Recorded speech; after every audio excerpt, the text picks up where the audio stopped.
बाबा यहाँ गौ माता की सेवा में रहते हैं और सुरभि की ही स्पेशल सेवा में रहते हैं। और अभी इसमें 300 रोटियां, डेली की 1100 रोटियां बनती हैं ना। कि ये बहुत ही पढ़ाई भी करते हैं और गौ सेवा भी करते हैं, है ना। तो मीन्स आप एक छोटे गोपाल का रूप।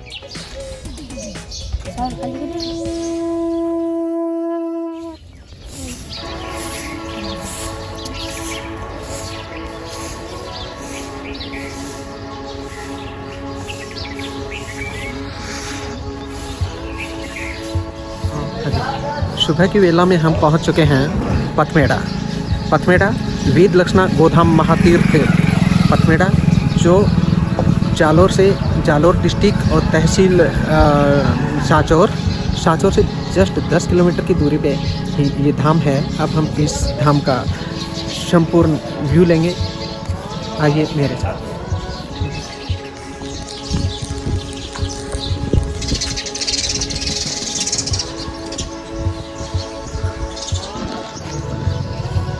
गोधाम से एंट्री लेते ही हम राइट साइड में हनुमान मंदिर में आए हैं, श्री गोरक्षक हनुमान जी मंदिर। अभी हम अंदर प्रांगण का दर्शन करेंगे और हनुमान जी के दर्शन करेंगे। मैं आपको बताऊं कि ये काफ़ी बड़ा प्रांगण है हनुमान जी का, और ये सारी गायों के एक तरह से रक्षक हैं। संपूर्ण रक्षा इन्हीं की जिम्मेवारी में है। मीन्स एक सिक्योरिटी ऑफिसर के रूप में यहाँ हनुमान जी तैनात हैं। और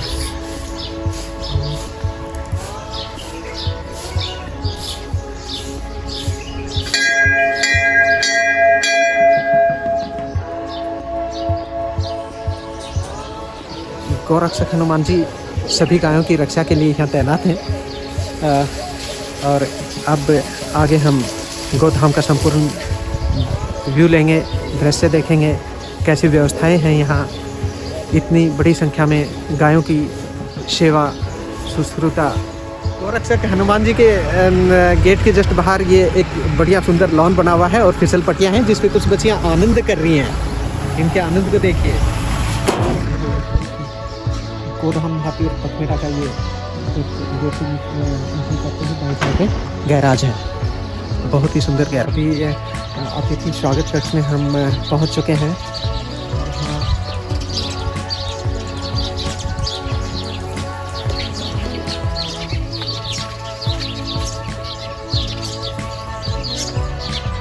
जय गौ माता, जय गोपाल। ये अति सुंदर अतिथि कक्ष तुलियों से पूरा बना हुआ है। इसकी सीलिंग्स पे चिड़ियों ने भी घोंसले लगाए हुए हैं, ऐसी व्यवस्था यहाँ की हुई है। और घर आगंतुक के बैठने की उत्तम व्यवस्था। इसके साथ ही सभी को यहाँ ठंडी ठंडी लस्सी पिलाई जाती है। यहीं से गोधाम के दर्शन शुरू हो जाते हैं। गोधाम के दर्शन के लिए यहाँ बहुत सारे बाड़े हैं, 70 से 80 के लगभग। तो साथ में गाइड भी मिलता है और सब डिस्क्रिप्शंस के साथ पूरी गोधाम के दर्शन करवाए जाते हैं। महात्मा जी भी यहाँ दिन में बैठे रहते हैं। प्रातःकालीन दर्शन गो नंदी के बिल्कुल स्वागत कक्ष के साइड में ही आगंतुक आते ही सबसे पहला दर्शन कर सकते हैं। कितना सुंदर नंदी है ये, अति सुंदर।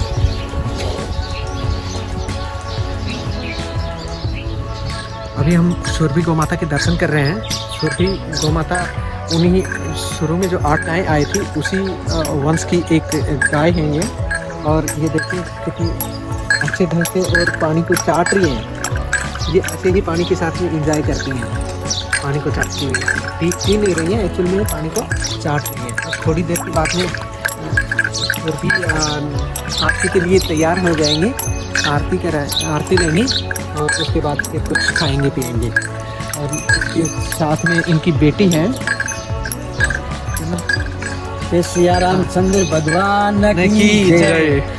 बाबा गौ माता का आशीर्वाद। बाबा यहाँ गौ माता की सेवा में रहते हैं और सुरभि की ही स्पेशल सेवा में रहते हैं। 28 साल थी, 28 उगल तरी 28-29 साल से लगातार यहाँ सेवा में हैं गोधाम में। जय गौ माता जय गोपाल जय गोपाला। माजिरोलो वीर गौ माता रो सेवक हूँ। जय गौ माता जय जय गोपाल। गोपाला। ये सुरभि की बिटिया है सोमपति। ये बिटिया अपनी मम्मी के साथ ही आसपास में ही घूमती रहती है। अभी ये 1 साल ही इनकी एज हुई है और इतनी तगड़ी हो गई है। अभी सुरभि और सोमपति को देखने के बाद हमने देखा कि इनकी छाया कैसी होगी। तो ये इन्हीं जाल के पेड़ों के नीचे ही बैठती हैं। ये जाल के पेड़ों की विशेष खूबी होती है कि ये नीचे से बिल्कुल सूखे दिखाई देते हैं।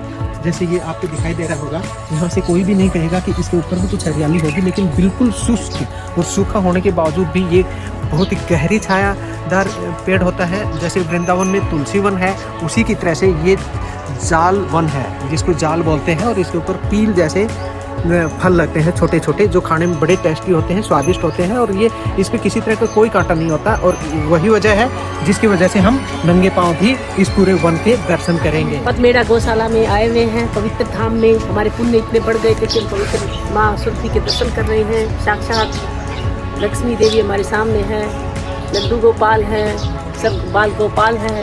अभी गौशाला के इस बाड़े में हम अंदर आए हैं। वैसे बाड़ों के अंदर आना यहाँ अलाउ नहीं है। हमने रिक्वेस्ट किया और यहाँ पे दिखाते हैं कि सब लोग सोचते होंगे कि बाड़ा मीन्स ठूस ठूस के गायों को भरा हुआ होगा, लेकिन यहाँ ऐसा कुछ नहीं है। ये एक मिसाल है इस गायों की व्यवस्था का, जिसमें गायों ने स्वयं को इतने अच्छे से अपने को ढाला हुआ है कि यहाँ खुले में रहती हैं। जाल के पेड़ों के नीचे इनकी पूरी व्यवस्था खुद ही बना लेती हैं रहन सहन की। और इनके खाने के लिए ये फोर बनी हुई है, इनमें चारा डाल दिया जाता है। और इसी तरह से अब मैं बताऊं, ये जो पत्थर से दिखाई दे रहे हैं, ये पत्थर नहीं है, ये सेंधा नमक है। और इस सेंधा नमक को ये चाटती रहती हैं, जैसे इस तरह के होल हो जाते हैं चाटते चाटते, जो इनके डाइजेस्टिव सिस्टम के लिए। और किसी तरह की आयरन की कमी नहीं होती है इसमें, इसीलिए कई चीज़ों की पूर्ति हो जाती है इस सेंधा नमक से। इनको नॉर्मल सादा नमक नहीं खिलाया जाता जैसा हम इंसान खाते हैं, जो इनको काफ़ी नुकसान कर सकता है, हमें भी नुकसान करता ही होगा। लेकिन हम इसी सेंधा नमक को हमें भी खाना चाहिए, जो आज हम इन गायों को खिलाते हैं। और इतनी बड़ी व्यवस्था करने की ज़रूरत क्यों पड़ी, इसके बारे में हम आपको डिटेल में बता ही देंगे। अब देखिए, ये गौ माता अपने आप ही हमारे पास चल के आई हैं। ये वही सुरभि और सोमपति और जो 8 गायें सबसे पहले इस आश्रम में, इस आश्रम में 8 ही गायें आई थी। उन 8 गायों के ही ये सारा का सारा वंश है।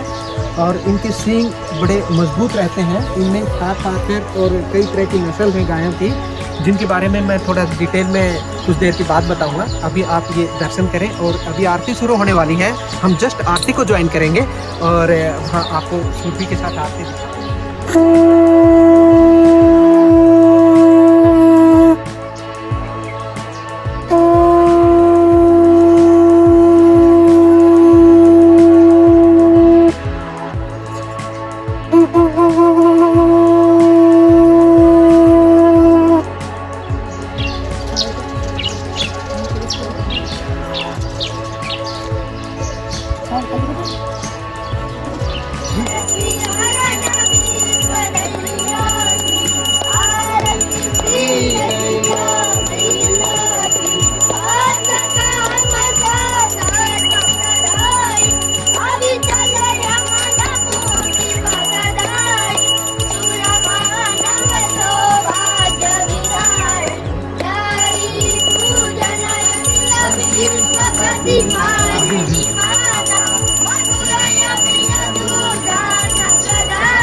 ओम माधव प्रभु दीन दयाल कुछ कर दे मुरलीधर गोपाल भक्त वत्सल प्रभु दीन दयाल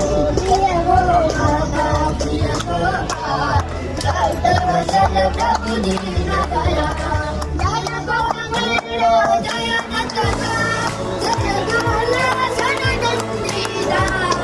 ओम सच्चिदानंद ओम सच्चिदानंद। आदि शक्ति सरस्वती मैया की नरमा मैया की ओमवती मैया की पूर्णा मैया की पूर्णाचरण भगवान की पूर्णा माधव भगवान की कल्पतरु दत्तात्रेय भगवान की काम ध्यान शक्ति पीठ की काम ध्यान कोटि तीर्थ की गौ धनेश्वर महादेव की गौ रक्षा हनुमान जी महाराज की यावत रामचंद्र भगवान की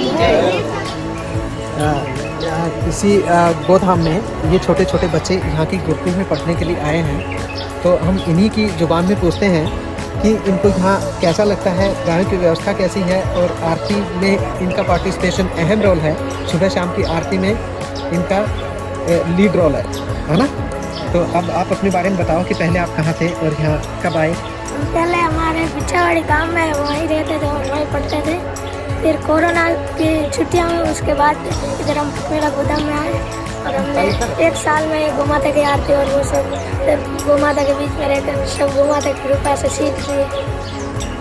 और बताओ कि आपको जब गांव से यहाँ गोधाम में आए तो आपको कितना परिवर्तन लगा, कितना अच्छा लगा, यहाँ कुछ अलग लगा यहाँ? अलग लगा। हाँ बताओ कैसे अलग लगा? एकदम अलग कि यहाँ की व्यवस्था आपको बहुत ही अच्छी लगी एकदम है ना। यहाँ आपके रहने सहने की संपूर्ण व्यवस्थाएं हैं। सब आपके आचार्य जी बहुत अच्छे हैं। यहाँ आपको अच्छे से सुबह से लेकर शाम तक आप पढ़ाई भी करते हैं और गौ सेवा भी करते हैं है ना। तो मीन्स आप एक छोटे गोपाल का रूप हो। सुबह 4 बजे उठते हैं, फिर पूरे नित्य क्रम करके फिर ध्यान करते हैं, योग करते हैं, पूरे आसन करते हैं, फिर आते हैं इधर आरती करते हैं गौ माता की और फिर जाते हैं रूम पे नाश्ता करते जाते हैं बाल लोग और फिर पढ़ते हैं 12 बजे तक। फिर 7 बजे कार लेने जाते हैं और फिर गीता जी पढ़ने जाते हैं। 4 बजे तक गीता जी पढ़ते हैं, फिर गौ माता की कुछ सेवा भी कर लेते हैं। और जो संस्कृत है आपने यहाँ पे आके गुरुकुल में ही सीखी है? गुरुकुल में जितने भी मंत्र उच्चारण वगैरह हैं है ना। Very good. फिर से जय गौ माता जय गोपाल। गोधाम में हम ये एक सीनियर स्टूडेंट हैं, इन्होंने भी गुरुकुल से ही अपनी शिक्षा ग्रहण की है और शिक्षा के साथ साथ अपने जूनियर स्टूडेंट्स का भी ये बहुत ख्याल रखते हैं और वार्ड में भी काम करते हैं, गौशाला में भी पूरा काम करते हैं, बाड़ों में भी जाते हैं और छोटे बच्चों का पूरा ख्याल रखते हैं। तो हम पूछते हैं एक आचार्य का भी टीम का लीड रोल है, तो पूछते हैं कि इन्होंने यहाँ किस कैसी कैसी व्यवस्थाओं को देखा है और शुरू से यहाँ की स्थापना कैसे हुई है उसके बारे में हम पूछते हैं। जय गौ माता जय गोपाल। श्री पथपेड़ा गोदाम महातीर्थ की स्थापना 1993 में पूज्य पथपेड़ा महाराज जी के सानिध्य में 8 गौ माताओं के साथ में हुई है। और ये पूरा जो वातावरण आप देख रहे हैं, ये उस समय एक जंगल था, गांव का जंगल।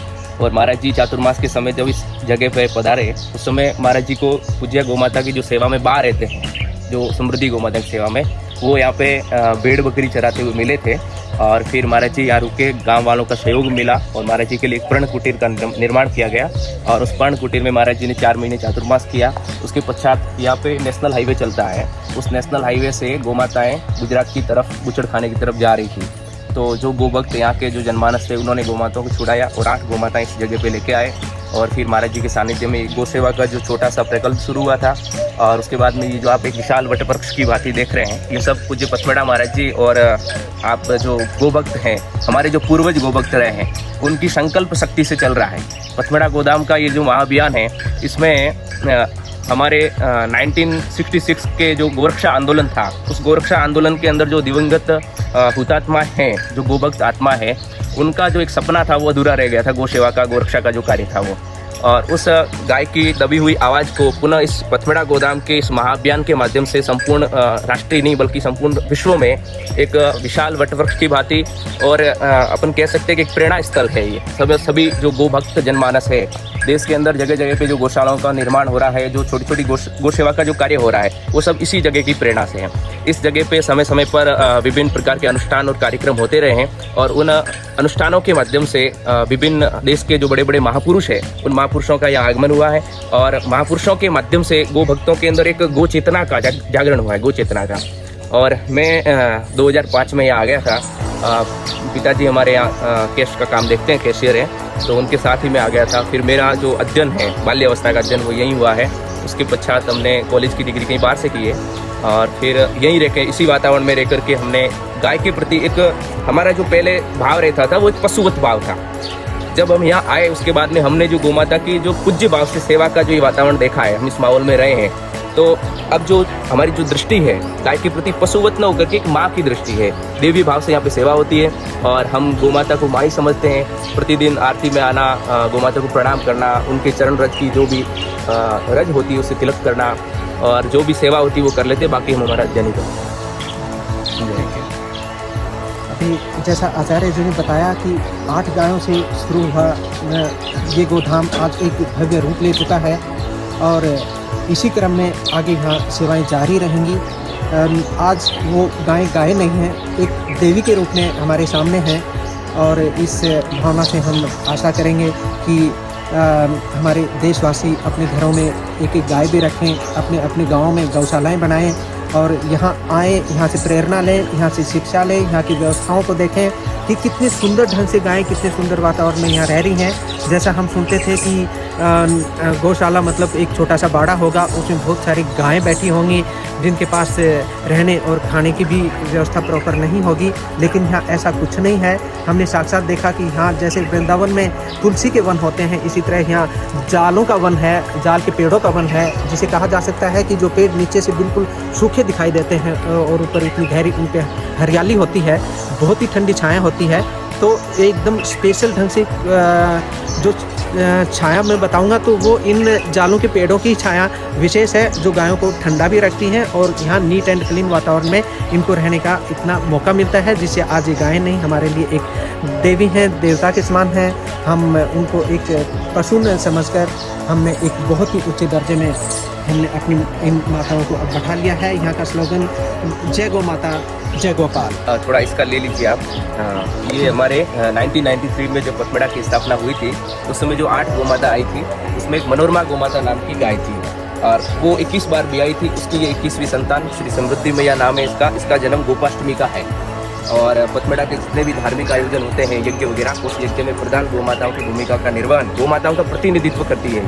ये 2011 का जो गो नवरात्र महामहोत्सव श्री मनोरमा गोलोक नंदगांव में 5200 वर्षों के बाद पहली बार हुआ था, उसमें श्री समृद्धि गौ माता साक्षात सुरभि के रूप में उस यज्ञ में विराजमान हुई थी और उसके बाद में इसको सुरभि मैया भी बोलते हैं। और पथमेड़ा आप जितने भी गौ माताओं के जो कार्यक्रम वगैरह होते हैं बाहर पूरे देश में, सब जगह आपको इसी का चित्र मिलेगा, आप जहाँ तक देखोगे वहाँ पर। और वो उनकी बछड़ी है, गोमती नाम है उसका, तो इसकी प्रधान गौ माता के रूप में सुबह शाम आरती होती है। गौ माता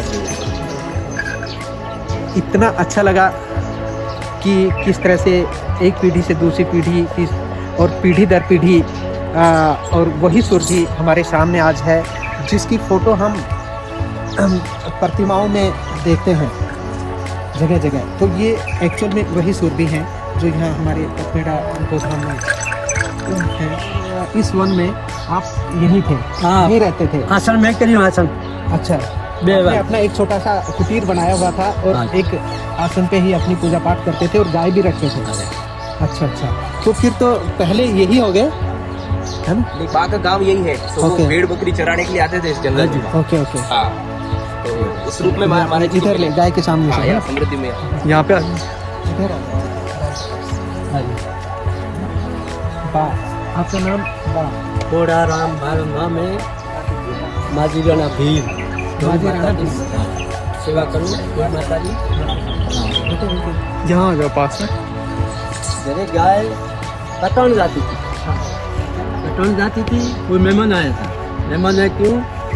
ये गाया बाप जी के कटन जाए आप गाय बुलाओ हसर पधारिया तो एक गाड़ी थी, एक गाड़ी तो चले गई, एक गाड़ी रुकी। तो कहा कि मेहमान क्या वह जान के गाड़ी में क्या है, तो कोई हमारे कोई मेहमान है चमान है हमारे।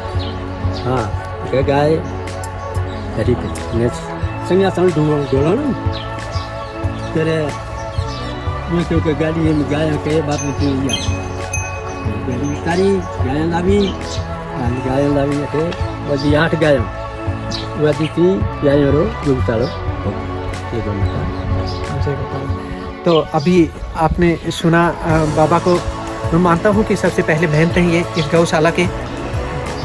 जब इस जगह पे कुछ भी नहीं था, बाबा यहीं पे रहते थे, एक कुटीर बनाई हुई थी इन्होंने। और उसके बाद ही पूजनीय महंत दत्त शरणानंद जी महाराज जब आए तो उनको इन्हीं के सबसे पहले यहाँ पे दर्शन हुए थे, इन्हीं की यही यहाँ पे प्रेजेंट थे और इन्हीं से सारी इन गौशालाओं की शुरुआत हुई है। जो इन्होंने इतना ये बड़ा काम किया है, इसके लिए हम इन सब के बड़े आभारी हैं। मुझे लगता है कि हम सब देशवासियों को इनका आभारी होना चाहिए और हम इनको हमेशा हमेशा प्रणाम करते रहेंगे। जय जय गौ माता, जय गोपाल, जय गौ माता, जय गोपाल।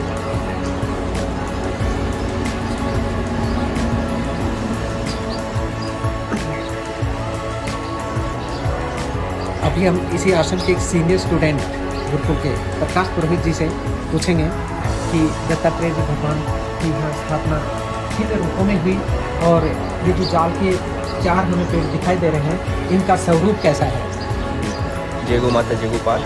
श्री पचपेड़ा गोदाम महातीर्थ की स्थापना के समय जब पचपेड़ा महाराज जी यहाँ 1993 में पधारे थे, उस समय महाराज जी इसी जाल वृक्ष के नीचे अपना आसन लगाया था सबसे पहले। और जब गौसेवा का कार्य शुरू हुआ तो समय समय पे जो महापुरुष पधारे उनको भगवान दत्तात्रेय की कई अनुभूतियाँ हुई इस जगह पे। और उन महापुरुषों ने बताया कि भगवान दत्त की उपासना स्थल रहा है भगवान दत्त का। और इस जाल वृक्ष का जो ये स्वरूप आप देख रहे हैं, इसके अंदर कई संतों ने बताया है कि ये जो वृक्ष है ये ब्रह्मा जी है, और ये जो मध्य में है ये भगवान विष्णु का स्वरूप है, और इधर भगवान शंकर का। और ये जो आगे जो वृक्ष खड़ा है ये एक साधक है। इस साधक को भगवान ब्रह्मा जी ने उंगली पकड़वा रखी है और भगवान विष्णु ने गले लगा रखा है, भगवान शंकर ने इसका हाथ पकड़ रखा है। ऐसा संतों का भाव है। और भगवान दत्तात्रेय सभी गो भक्त जो जनमानस है उनको गो सेवा और गोरक्षा के अंदर एक नवीन ऊर्जा का संचार करते हैं। और पचपेड़ा गोदाम महातीर्थ भगवान माँ कामधेनु, आदिशक्ति माँ कामधेनु और भगवान दत्तात्रेय और भगवान श्री कृष्ण का एक त्रिवेणी संगम। जय श्री कृष्ण। जय श्री कृष्ण। Thank you. बहुत ही औंधा ढंग से इन्होंने एक्सप्लेन किया कि भगवान दत्तात्रेय जी का यहाँ आश्रम बना हुआ है।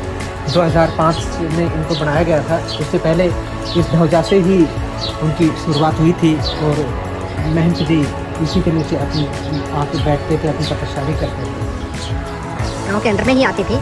इसको पूरी को ही बाउंड्री किया हुआ है।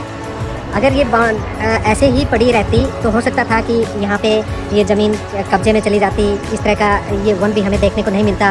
और इस गोचर को ऐसे खाली भी रखते तो यहाँ इतनी गायें कभी देखने को नहीं मिलती। और ऐसी व्यवस्था जो अभी यहाँ पे है ये सचमुच में ही जैसे हमने यहाँ पंचधामों की स्थापना की हुई है, तो ये एक भगवान का ही एक्चुअल वास ही है। हम समझ पाएंगे इसको कि भगवान का ही वास है। और यहाँ पे 5 धाम जैसे हमने नीचे भगवान दत्तात्रेय को देखा, हनुमान जी मंदिर है, राधा कृष्ण मंदिर है और शिव मंदिर है और कामधेनु शक्तिपीठ है। ये पंचधाम भी हमें गौशाला में ही सब देखने को मिल जाता है। 8 गायों में से श्री मनोरमा गौ माता का ये समाधि स्थल है, जो 8 गायों में से सबसे लास्ट तक वो रही है। और उनकी समाधि स्थल है, बीच में तुलसी का